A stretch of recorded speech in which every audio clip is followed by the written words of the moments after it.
তিনটি কাজ যদি কোনো স্বামী যদি স্ত্রীর অনুমতি ছাড়া করে তাহলে সেই স্বামী গুনাহগারী হইবে।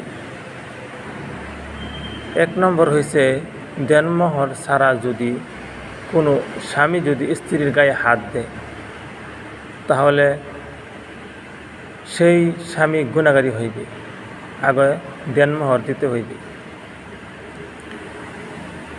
কোনো স্বামী যদি স্ত্রীর সম্পত্তি খেতে চায়, স্ত্রী যদি অনুমতি না দেয় তাহলে স্ত্রীর সম্পত্তি ভোগ করতে পারবে না, খাইতে পারবে না, খরচ করতে পারবে না। এজন্যই স্ত্রীর সম্পত্তি জোর করে নেওয়া যাইবে না।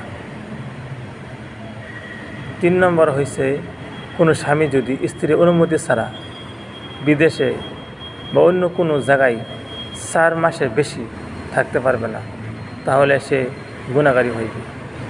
ইনশাআল্লাহ ভিডিওটা বেশি করে শেয়ার করবেন যাতে সবাই যেত দেখতে পারে।